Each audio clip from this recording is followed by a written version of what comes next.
Lorry ಮಾಲೀಕರ ಸಂಘ ಸರಿಯಾದ ಒಂದು ತೀರ್ಮಾನ ತಗೋಬೇಕು ಎಂಬುದಕ್ಕಾಗಿ ಇವತ್ತು ಸಭೆ ಕರೆದಿದ್ದರು.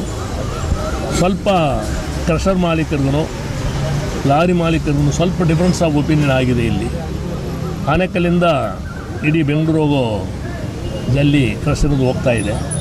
ಈ ಪರಿಸ್ಥಿತಿಯಲ್ಲಿ ಬೇರೆ ಜಾಗದಿಂದ ಮಾಗಡಿಯಿಂದ ಅಲ್ಲಿಂದ ಇಲ್ಲಿಂದ ಸ್ವಲ್ಪ ಲೋಡ್ ಇಲ್ಲಿ ಬರೋದು, ಅಲ್ಲಿ ಇವರು ಇಲ್ಲಿ ಬರೋದು, ಇಲ್ಲಿರೋರಿಗೆ ಏನು ಇಲ್ದಂಗೆ ಆಗೋಡುತ್ತೆ.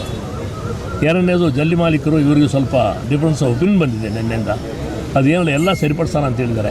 ನಾಳೆ ಬೆಳಿಗ್ಗೆ ಜಲ್ಲಿ ಮಾಲೀಕರಿಗೂ ಮತ್ತು ಲಾರಿ ಮಾಲೀಕರಿಗೂ 11 ಗಂಟೆಗೆ ಇಲ್ಲಿ ಆನೇಕಲ್ಲಲ್ಲಿ ಮೀಟಿಂಗಲ್ಲಿ ತೀರ್ಮಾನ ಮಾಡಿ ಒಂದು ಸರಿಯಾದ ನಿರ್ಧಾರ ತಗೊಳ್ಳೋಕ್ಕೆ ಇಬ್ಬರು ಒಪ್ಪಿದ್ದಾರೆ. ನಾಳೆ ತೀರ್ಮಾನ ಮಾಡಿ ಅದು ಹಿಂದೆ ಏನಾಗುತ್ತೆ ಅಂತ ಹೇಳ್ಬಿಟ್ಟು ನಿಮ್ಗೆ ತಿಳಿಸ್ತೀವಿ. ಧನ್ಯವಾದಗಳು. ಜೈ ಹಿಂದ್. ಸರ್, ರೇಟ್ ಏನಾದ್ರು ಕಮ್ಮಿ ಮಾಡ್ತಾರಾ ಇಲ್ವಾ? ಏನೋ ಇಲ್ಲ, ರೇಟಿನ ಸುದ್ದಿ ಏನು ಮಾತಾಡಿಲ್ಲ. ಇವಾಗ ಪ್ರಾಬ್ಲಮ್ ಏನಿದೆ ಅಂತ ಹೇಳ್ಬಿಟ್ಟು ಹೇಳಬೇಕು. ಸರ್ಕಾರದ ಪ್ರಾಬ್ಲಮ್ ಏನಿದೆ ಅಂತ ಅದನ್ನು ಮಾತಾಡಬೇಕು ಇದ್ರ ಜೊತೆಗೆ. ಯಾಕಂದರೆ ನಮಗೆ ಜಲ್ಲಿ ಇವಾಗ ತಮಿಳ್ನಾಡಿಂದ ಬರ್ತಾ ಇಲ್ಲ. ಆದ್ದರಿಂದ ಇಲ್ಲಿ ಜಲ್ಲಿ ಮಾಲೀಕರು ಕೂಡ ಇದನ್ನು ಕಿರುಕುಳ ಇರಬಾರ್ದು, ಅದೇ ಥರ ಲಾರಿ ಮಾಲೀಕರು ಕಿರುಕುಳ ಇರಬಾರ್ದು. ಹಂಗಂತ ಹೇಳ್ಬಿಟ್ಟು ಮಾನ್ಯ ಮುಖ್ಯಮಂತ್ರಿಗಳಿಗೆ ಪತ್ರ ಮೂಲಕ ತಿಳಿಸಿ ಒಂದು ಸರಿಯಾದ ನಿರ್ಧಾರ ತಗೊಳ್ಳೋಣ ಅಂತ ಇವತ್ತು ತೀರ್ಮಾನ ಮಾಡಿದ್ವಿ. ಇವರು ಮೌನ ಪ್ರತಿಭಟನೆ ಮಾಡ್ತೀರಿ ಅಂದ್ರೂ ಸ್ಟೇಷನಲ್ಲಿ ಕೊಟ್ಟಿಲ್ಲ. ಇಲ್ಲ, ಸ್ಟೇಷನಲ್ಲಿ ಏನಿಲ್ಲ. ಅವರು ಸಾಹೇಬ್ರು ಏನು ಹೇಳಿದಂತೆ ಎಲ್ಲಿನೂ ಲಾ ಆ್ಯಂಡ್ ಆರ್ಡರ್ ಸಿಚುವೇಶನ್ ಇದ್ದೀರ ಮಾಡ್ಕೊಳ್ಳಿ ಅಂತ ಹೇಳಿದ್ದಾರೆ. ಅವರು ಲಾರಿನ ಅವ್ರು ನಿಲ್ಲಿಸ್ಕೊಳ್ಳಿ ಬೇಡ ಅಂತ ಹೇಳಿಲ್ಲ.